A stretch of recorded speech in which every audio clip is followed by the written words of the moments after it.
Good afternoon, everyone. Welcome to Randomly Accessed, your entertainment-based podcast discussing film, television, and sometimes gaming, presented by MX.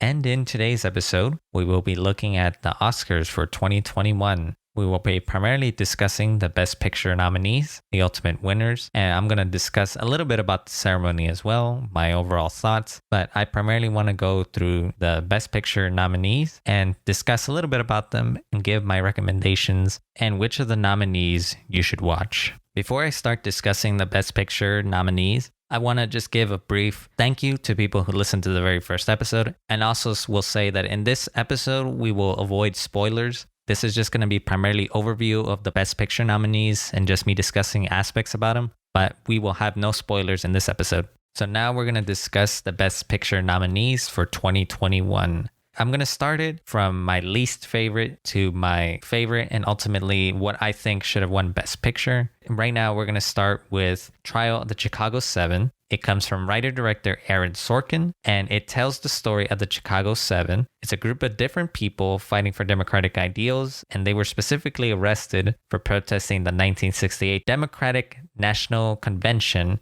and the subsequent trial of these men. So to start off, I did enjoy this movie. I just think that it is not Aaron Sorkin's best.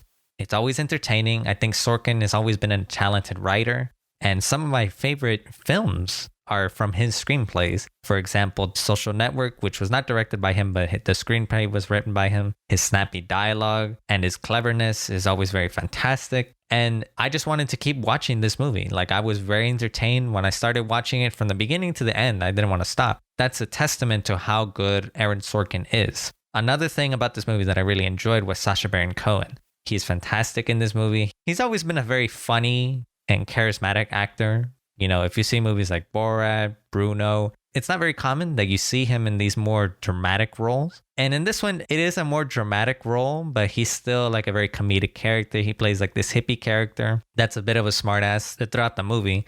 And it's pretty funny. His moments with other characters, especially, he has like these clever comebacks. He's a very smart person. I don't know if that's a testament to Aaron Sorkin or the real life person that he's based off on. But overall, Sacha Baron Cohen is the highlight of this film for sure. Eddie Redmayne is also the main protagonist of the film. He plays this character that's the leader of a student group in the movie. And he's always involved with fights with Sacha Baron Cohen's character in the movie. Whether they're having disputes of the way they're going about the court proceedings, they discuss like, okay, what do we need to be doing next? Should we be talking to the press? Should we be doing this? Should we be doing that? And their tensions throughout the movie, I think, are excellent. And it makes for a very entertaining film overall. But this is the biggest thing against Trial of the Chicago 7. It's not the most entertaining subject matter. And Aaron Sorkin has done other courtroom dramas before. An example would be A Few Good Men, and it reminded me of the most in this film. You had Tom Cruise in it, you had Demi Moore, you had Jack Nicholson. You had a bunch of famous people in that movie as well. But Aaron Sorkin didn't direct that film, for one. And it is primarily based off his own play, so he adapted it for the film. And overall, that courtroom proceeding, that stuff could get kind of dry depending on what it's about. And for me, even though I was invested in the film, I just don't think the movie as a whole was not up to snuff. I think that Aaron Sorkin is a very talented writer, and unfortunately, his directing skills are not at that level. Another film that I saw from Aaron Sorkin that he wrote and directed was Molly's Game, which I enjoyed a lot more than this film in particular. I think Molly's Game, its subject matter about these celebrities that are hanging out and they're playing high stakes poker, and this scheme that the main protagonist is trying to run in that movie is much more entertaining than this film. But the problem with that movie is that it's not the most creative in terms of its visuals, in terms of the cinematography in that film. It's very serviceable, but I think there's a lot of strength in, for one, the main protagonist, which in that movie was Jessica Chastain. She was fantastic in that movie. The script was much more entertaining. It was easier to understand, I would say. But in this movie, a lot of it seems very surface level, very serviceable. The script is, I think, pretty strong, but I just felt that everything about the way it was presented was just very boring. It was very bland. It's like reverse shot, character talking reverse shot. It wasn't the most entertaining way of telling the movie. it just felt very serviceable, in my opinion. And the other thing is, like, it is fun to watch, like, in the moment, especially when Sasha is talking with these characters. Unfortunately, I have a hard time remembering the names of a lot of the people in the movie. The movie itself doesn't really seem memorable. And especially the ending of the movie, it's a little bit out of left field. I will not spoil it because I'm not going to discuss spoilers in this, but it just felt very schmaltzy. It didn't feel satisfying. Now, I know that this movie is based off real life events, and a lot of times that's not going to fit your narrative, but I'm willing to give creative license when it comes to movies because it's a movie. Ultimately, it's supposed to entertain you or supposed to, unless it's a documentary, then I don't really care what happened in real life. I'm just trying to get an entertaining movie. But there's a lot of parts that you can tell either exaggeration, which is not really the problem, but a lot of the exaggeration either distracts from what actually happened or it wasn't just satisfying. It was like annoying and serviceable. Certain things are also kept from the audience. I don't know if it really made for a very satisfying climax, in my opinion. So overall, I'm going to say that it's a very serviceable film. It's got pretty good performances. The writing is excellent as always, but it's missing a lot of the creativity that in other areas that I think made it lacking for an Oscar nominee, especially. I remember reading recently a Hollywood Reporter review where they were comparing this movie to like a TV movie. And honestly, I would agree with them. This doesn't really feel like a cinematic movie at all. And granted, it was produced by Netflix, but Netflix has produced higher quality films than this one. This is my least favorite of the nominees. And let's move on to Promising Young Woman. It was written and directed by Emerald Fennell, and it is primarily a revenge story. It is about a woman seeking to avenge the death of her best friend after she had been raped in college. Now, the movie is very interesting. It's very much a genre mix of primarily horror, comedy, a little bit of romance, and primarily revenge. It kind of has a satirical nature to it, plays up a lot of tropes found in these movies, and it's pretty unique in that respect. Another thing that I really enjoyed about this film was the colorfulness of it, and its colorfulness in terms of not only its production, but also especially the music. The music sometimes was very contradictory to what was going on, plays up a lot of laughter, and it does have like a bit of ridiculousness to it in certain scenarios, but it also at the same time made it look ridiculous, but it also highlighted a lot of evil things that happen, especially to a lot of women. The biggest thing about this movie is the lead, which is Carey Mulligan. She is excellent in this movie. Her character can show crazy, can show sadness, and she's pretty a sympathetic character. And considering her past roles, where she's kind of played like a sideline character, you could tell that she had a lot of fun in this role. She was very entertaining. She had a lot of sass to her. And for me, I was pretty impressed with her performance. Now, for me, there's a lot of problems with this movie, in my opinion. I think that there's similarities to the movie Joker of 2019, where there's a lot of caricatures in the film and in the movie Joker. A lot of the minor characters play up exaggerations of real things, especially the college culture. And so for some, this can be pretty annoying. And for me, I felt that way. A lot of these men were beyond ridiculous. Like, it didn't seem like a normal person would do these kind of things. Now, obviously, for the film to play it up this way, I think was smart, but also just a bit annoying. It didn't really resonate with me personally, and the over-the-topness can be pretty aggravating, in my opinion. Either it went over my head, or I just didn't really resonate with it. And some of the writing wasn't really strong, in my opinion. I felt like they were kind of having to try it both ways. It's like they wanted the movie to talk about something very serious, but also made light of it in the same way. And that satirical approach sometimes doesn't always work. I think this is more preference than anything, but ultimately for me personally, I just didn't think that the mix of satire and seriousness in this movie really worked to its advantage. I don't know, some of the humor was just not really funny. It is pretty unique, the film, but I just don't think that it was really like Best Picture worthy, in my opinion. Even though this film had won Best Original Screenplay at the time of this recording, I just didn't think that this movie's screenplay was all that. Like I said, the dialogue doesn't really feel genuine. And I would have personally voted for Minari in Best Original Screenplay, but that's beside the point. So overall, on this movie, I am a bit mixed. I think it's a very unique spin, and it very much speaks to the Me Too era, but I just don't think it worked for me. I think that Carey Mulligan did a fantastic job, and she was incredibly solid in this movie. And now let's discuss the next movie on my list, Nomadland. Written and directed by Chloe Zhao and starring Frances McDormand as the lead. It is the story about Fern, who had recently lost her husband, and she drives across America as a nomad. She goes from place to place looking for work. The movie is filled with a lot of real nomads, and it's a stellar look at the nomadic subculture, filled with a lot of their customs, beliefs, and the real people behind the movie. Now, to start off, Frances McDormand is excellent in this movie, and she's no stranger to giving exceptional performances either. This performance overall is very subdued, and it's a lot of it just living out her life as Fern. She does mundane things, fixing her van, working, and there's also some interesting parts like, using the bathroom in her van, finding a place to sleep, and even talking with people that actually have homes in the movie. And she fits exceptionally well with the other nomads in this film. You sometimes forget that she's not an actress in this movie, so that's a testament to her performance. The Midwest is also another compliment of this film.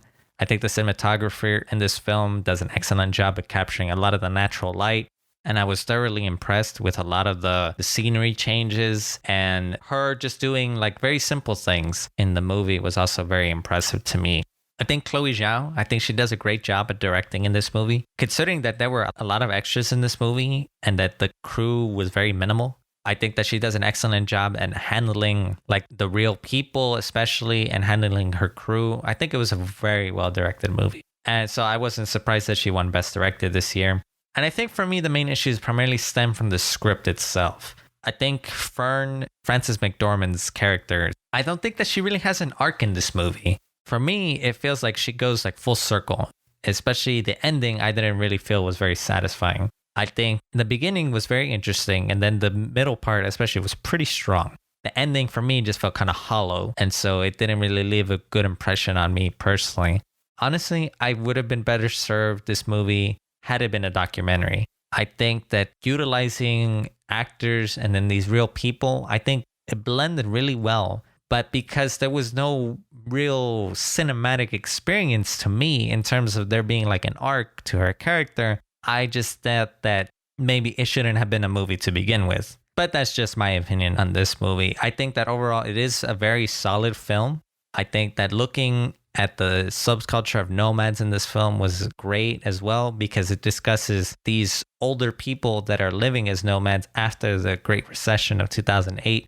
So a lot of people had lost their home and they decided to move. And so I never knew that. So it was very interesting to get like this perspective of these people in this movie and how they make their lives, despite their difficulties, they make them, at least they try to have happiness despite of their situation. And I think that was very interesting to know about this movie going into it. And Frances McDormand, as always, she gives a great performance. And so I would recommend this film, even though I don't really think that it should have won Best Picture. Let's continue on with our list. Next up on our list is Mank. Directed by David Fincher, written by Jack Fincher, it is a biographical account of Herman J. Mankiewicz and his involvement and the development of the movie Citizen Kane. The film is shot in black and white, pays homage to old Hollywood and some of the corruption that occurred during that time. This movie was very high up on my list in terms of very excited to watch last year. As a fan of David Fincher, who's made films like The Social Network, Zodiac, Fight Club, just to name a few, I was very, very excited to see this movie. And also, in preparation for this film, I had watched Citizen Kane twice before watching this movie, so I was very much excited to watching it. Gary Oldman, who plays Herman, or Mank as he's called in the film, I think he does an excellent job portraying this character. We see a lot of his escapades for writing for the studios and his constant drunkenness, his battles with very powerful people in the film. And Gary Oldman can drunk act for sure. The drunk acting in this film was excellent. I've seen a few drunk people and he was incredibly convincing. If he wasn't drunk in some of these shots, I would be very surprised. He had some very funny moments in the film that worked really well. And also the utilization of the black and white cinematography obviously fits the themes that they're trying to go for in this film. It didn't feel tacked on either. A lot of times, some movies they like to put in black and white just to make it seem more serious, what have you. But in this film, it plays homage. It fits exceptionally well to the times, and it fit the tone exceptionally well in this movie. Also, a big thing was the production in this film. I love seeing the costumes, the old logos, their discussions of old Hollywood was very interesting. And the ensemble cast in this film is incredibly solid. Especially, I think, Amanda Seyfried, who plays Marion Davis, an actress who was married to William Hurt, who was a rich tycoon, who is the basis of the character Charles Kane in Citizen Kane. And I just really like a lot of aspects of this film. So why isn't it really higher up in the Best Picture nominees? I think a lot of problem lies with this film is that it works really well as a companion piece to Citizen Kane. I even saw a joke where someone compared it as a prequel to Citizen Kane, which you can kind of see it that way as well. Now, I see that both as a positive and a negative. Positive because if you have seen Citizen Kane, you will pick up a lot of references, very obvious references to that movie, and also not so subtle ones. There's a lot of camera work, there's a lot of angles in the film that are very reminiscent of Citizen Kane. But I also think that's also a negative to this movie. That if you haven't seen Citizen Kane, you won't get that much out of this film. So the central story is about this character Mank, and it involves a lot of old politics of the time and a lot of internal studio conflict that isn't really appealing to a lot of people, and understandably so. I mean, that's a very niche topic. I doubt that people pay attention to studio conflicts now. Why would you want to know anything about it way back when? For me, as a fan of movies, I like to read up on that stuff and find it very interesting. I think that this movie is unfortunately too heavy on that. So if you're not really interested, then the movie itself, I don't think it really has the strength to stand on its own. I think the performances are excellent, but I just felt that it leans too much into Citizen Kane and that old politics, that the central story of Mank is not the most interesting. And so it could be labeled as boring, which a lot of people have said that it's boring, which I can kind of agree with. And it's unfortunate as well. I don't really think this movie is boring, but it's just very niche. As a Fincher fan, especially, because Fincher's movies, for the most part, are very accessible. A lot of them are thrillers. A lot of them are on relevant topics. And unfortunately, this movie is not a really relevant topic.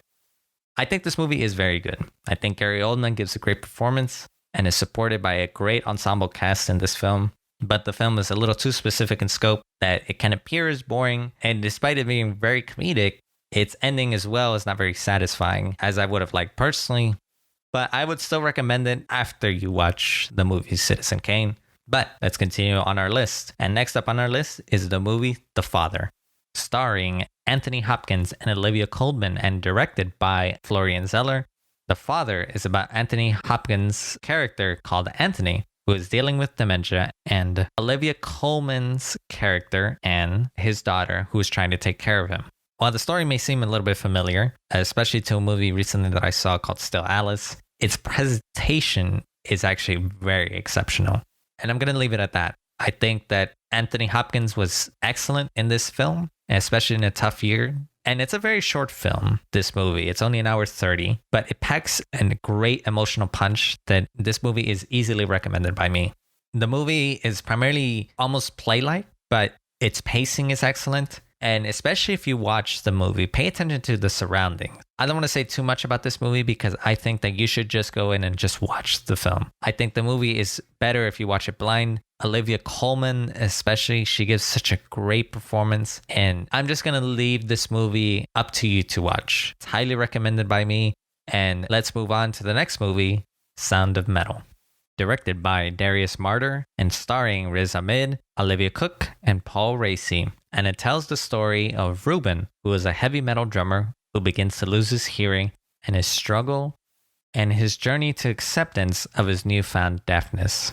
Now, Riz Ahmed was introduced to me in the movie Rogue One, where he plays the pilot. Now, I didn't think of him much in that movie, but I absolutely love him in this role. Once again, a common theme with a lot of performances this year is that it's not very showy, but it's just very subdued this year. And Riz really encapsulates that. He plays this person who is a heavy metal drummer. The idea that, especially someone who creates music, to lose their hearing, it's a scary thought. Losing something that will prevent you from doing something you really love. And I thought that was very impressive. And Riz, I think, just encapsulates that very well in this movie. I love the mixture of his stoic acting.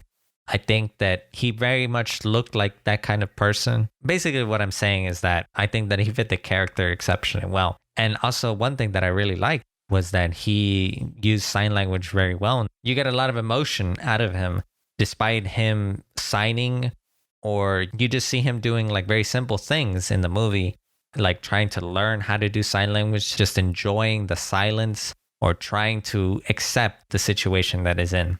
Another character in this movie is Paul Raci, who plays his deaf mentor in this film. And he speaks and he signs throughout the film, but he also plays another deaf character. But his interactions with Riz are very exceptional as well. I think Paul brings a lot of empathy out of Riz, especially when they're talking about their situation. And one thing that you get out of this movie especially is that there's a lot of differences in the deaf community that I never would have really anticipated. There are some who in this movie who are against actually using any hearing equipment, that it's not a disability, that it's something that they just have to live with. And it's just very interesting to get that perspective. Now, this movie is a smaller scale movie, very representative of this year. And I think that this movie wouldn't have gotten that much attention had COVID not been a thing. But I am happy that it got the attention that it has. Heavy metal drummer losing their hearing. I think that that's just a very smart play. And I think it worked exceptionally well in this movie. The script, I think, does a good job of mixing in the hearing and the sound. And I think that us getting to get those mixed perspectives, seeing the differences in people in the deaf community, makes this film stand out above a lot of the other Oscar nominees, in my opinion. I love the performances in this film. I think that the smaller scale really works, and I would really recommend this film. And now let's move on to the next film, Minari.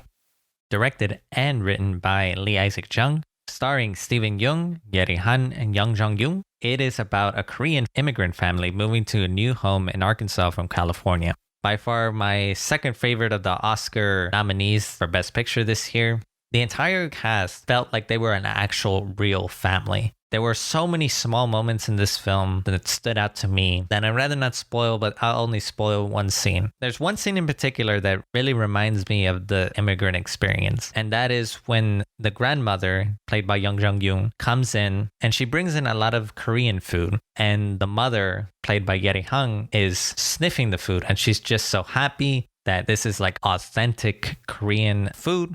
And she talked about how they would have to travel like 5 hours to get something similar, but it's not the same.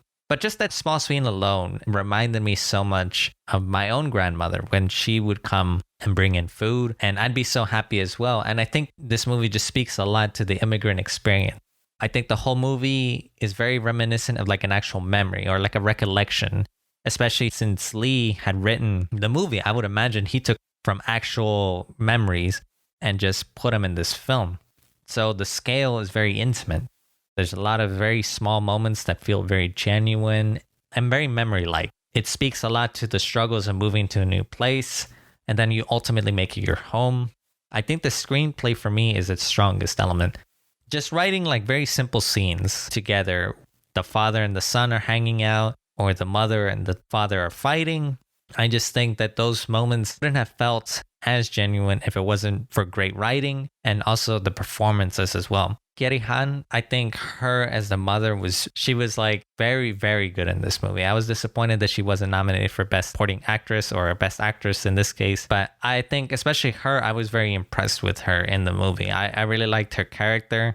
You could see that she was like very hesitant to move to this place. You see a lot of their fighting and you understand pretty much all those perspectives really well. You understand that the immigrants in this movie especially, they are trying to make this place home, but it's very difficult for anyone to really make a new place a home, especially removed from so much of your family. And especially that's why I empathize with the mother character in this movie. I understand that, moving to such a place with not especially other Korean people in this case can make that transition extremely difficult. I think Young Jong-yoon as the grandmother in this movie, she is wild in this movie. She is funny. There's a lot of sadness comes from her character as well. I loved her performance in this film. I wasn't surprised that she won Best Supporting Actress. She very much caught the wild grandmother vibes throughout the whole movie, and I was very impressed with her. Overall, I think the movie is very, very good. It's touching, it's funny, and it's a very nice slice of life movie. It's one of those movies that you sit down and you just enjoy and just relax to it. You understand where the characters are coming from. You understand everyone so well. You learn to empathize with these characters. And I think that comes from the strength of the screenplay. And I think Lee Isaac had something really good here. I was really impressed with Minari. I'd highly recommend this one when it comes out to streaming. Let's go on to what I think should have won Best Picture. And my favorite film of this year was Judas and the Black Messiah, directed by Shaka King, starring Daniel Kaluuya and Lakeith Stanfield. Tells primarily the story of Fred Hampton and his eventual death, while also telling the story of Bill O'Neill, who was a forced FBI informant spying on the leadership of the Black Panther Party. Now, this movie was very, very good. I was very impressed from the two leads of this movie. I think Daniel and Lakeith are exceptional, as they always been. I've enjoyed a lot of their works. Daniel Kaluuya, when I was first introduced to him when I watched the first episode of Black Mirror, and then when the movie Get Out, I think that's when he got more mainstream recognition for the most part. For me, even though in Get Out, I think that he was good, I actually think that he deserved the Oscar that he got this year for this movie. I think Daniel understands a lot of the nuances that Fred had, but I think he captured the moments of humanity. We got to see how he became such an influential figure. I think it really played well to Daniel's strengths in this movie, capturing the empathy, capturing his power, his energy, his cadence. I think Daniel absolutely killed it this year. Lakeith plays Bill O'Neill in this movie. And for me, Lakeith was good in this movie, but I just was so enamored with how his character was portrayed in the movie. It is very difficult portraying this man who would ultimately betray Fred Hampton, hence the metaphor of Judas and the Black Messiah. And Bill O'Neill, I think, unfortunately, it is a very complicated situation with him. And I think depending on your perspective, you see things differently, whether or not you empathize with Bill O'Neill or you're completely against what he does in the movie. And I think that speaks well to Lakeith's performance as well. We're able to see this conflict. We're able to understand his fear, his trepidations in this movie. And I think Lakeith, even though he didn't get the powerhouse performance of Daniel, I think that he is a nice counterbalance to him in this movie. And I just was so impressed with these two performers. The film's score and setting in this movie is excellent. I think the score is very scarce throughout the movie, but it's a nice mix of blues. You got the little bit of jazz thrown in there. But I like that it's not overbearing either. The songs come in when they need to pack that little emotional punch. And they work so exceptionally well to what's happening in the movie. And the setting as well. You're able to get different places, but you're able to get, the scale of the city. I like being able to see different members of the Black Panther Party. And you obviously see a lot of the racism and a lot of the horrible things that happened during that time. And the other thing that kind of caught me off guard, a lot of the movie kind of plays like a crime movie. There's a lot of seedy elements in terms of there's a lot of corruption going on coming from the FBI. And there's even moments of tension with other rival groups and who ultimately come together to support Fred. But it is very interesting to see this dynamic played out. Seeing how these groups react to FBI propaganda in the film, or how the FBI acts so menacingly in the film as well. And I think the film's themes are exceptionally topical. There's a lot of brutality going on during these times, unfortunately. And some of these atrocities that happened in this film obviously weren't really well known. I think it's very important to know. I think that you give a lot of balanced humanity to a lot of the characters in this film. You're able to see how Fred was so charismatic. You're able to see how Bill was so conflicted. And I think Shaka King was able to bring a lot of empathy to most of the cast. We understand the situations that they're in. We see the betrayal. We see these humans working together, and we see them experience this horrible situations together as well. Unfortunately, the only thing that I'm kind of against this movie is the lead actors as well. And that's not to say not their performances, but I just think that the age is a factor that kind of made it appear that it didn't have the impact that I think it should have. I didn't know that Fred Hampton was so young when he was killed. He was 22. Bill O'Neill lived longer until he killed himself, unfortunately. But knowing that Fred was so young and Bill as well was 17 when he was recruited by the FBI, it just made it seem that these characters were so old. There were scenes when he was like, hey boy, like, or, oh, that's a kid.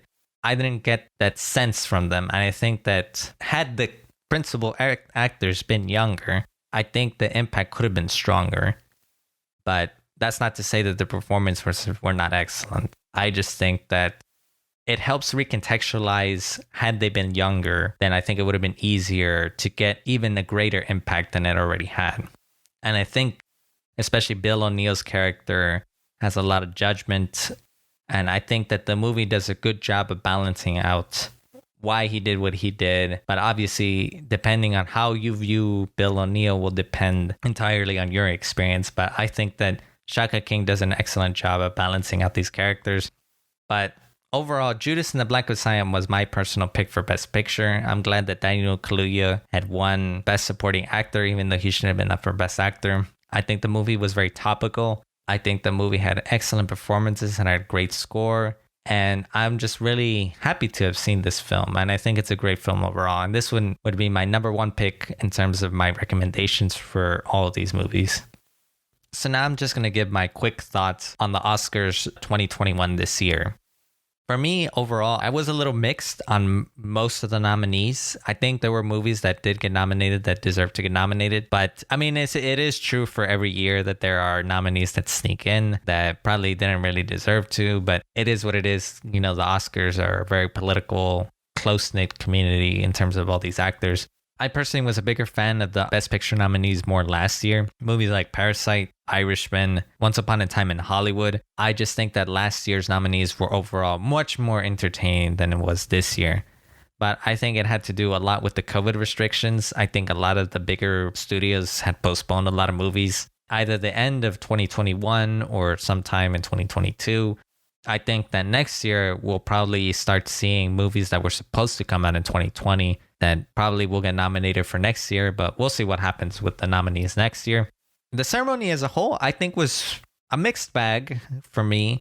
I wasn't a big fan of where they were this time. I know that Steven Soderbergh was one of the producers of this year's ceremony, so they didn't cut off speeches. There was really no music. In terms of like an orchestra, there was just kind of like a DJ. I forget his name. But it was supposed to be like more intimate, so there were significantly less people, obviously because of COVID restrictions and stuff. But I wasn't a big fan of the set. It kind of looked like they were in a restaurant, so it was a little off-putting at first. And this year, I also didn't keep up with a lot of the awards ceremonies, like the SAG Awards, the Directors Guild Awards. And so I didn't really know what was going to really win. But I think this year had a lot more surprises overall. I think Nomadland was supposed to be like the clear favorite. And ultimately it did win like Best Picture, Best Actress. The other awards as well, they seem to be heading in that direction. Even though I wasn't a tremendous fan of it, I think that probably deserved. I think that there were movies that probably wouldn't have been nominated because they were just so small.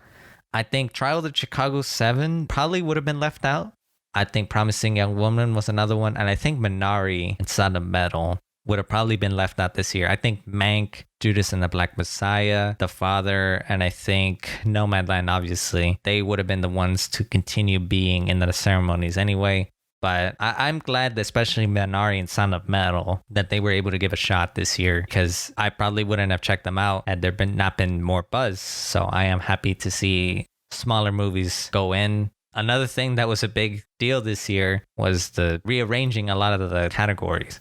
So you had Best Actor at the very end of the ceremony, and there was also Best Director towards the beginning of the ceremony as well. I thought that was very weird.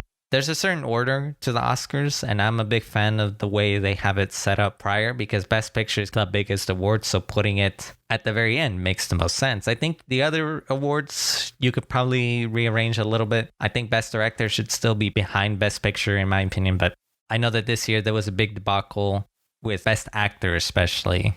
Now, this year, I think was a very strong year for Best Actor. You had Gary Oldman, you had Stephen Young, you had Riz Ahmed, you had Anthony Hopkins, who ultimately won, and you had Chadwick Boseman. And I recently did see Mom Raimi's Black Bottom, and I think that the father and Mom Raimi's Black Bottom were very much play-like, but I personally enjoyed the father more than I enjoyed Mom Raimi's Black Bottom. I think Chadwick does give a really, really good performance in that movie, but I probably wouldn't have chosen him. I think for me, I would have chosen Riz Ahmed. I feel sad for the whole scenario where people were upset that Chadwick had not won. Ultimately, he was taken away from us too soon. And his role in that movie was pretty good as Levy in that movie. I just wasn't impressed with the movie as a whole. But anyway, I think that this year's Best Actor category was stacked. I think it would have been even more stacked had Daniel Kaluuya had actually been in that category. But overall, I think that the Best Actor debacle was just them thinking that Chadwick Boseman was going to win and there was going to be like an emotional ending, which was a mistake on the producer's part. But anyway, that whole debacle aside, I did enjoy the most of the Best Picture nominees this year. Like I said, the only ones I probably didn't enjoy, Promising Young Woman and Trial of the Chicago 7. But I think the other nominees, I think were good to excellent. We'll see what happens for next year's Oscar nominees. I think overall this year was pretty good. Not as exciting as last year, but maybe next year will be more exciting, and we'll just have to wait and see. Also, I'd like to thank everyone for listening to this episode. I changed the format a little bit. I wanted to discuss the Oscars, but I didn't want to go too in depth with most of the nominees. I felt that most of them I wanted to say just something really short. And next episode, we'll probably discuss 2 movies instead of just 1, but you'll find that in the next episode whenever that one comes out. So this is just like a quick thank you to everyone who listens to these episodes. And I'll see you in the next one. Bye-bye. Thank you for everyone for watching this episode of Randomly Accessed. Be sure to follow us on all our socials, and I'll see you in the next one. Bye-bye.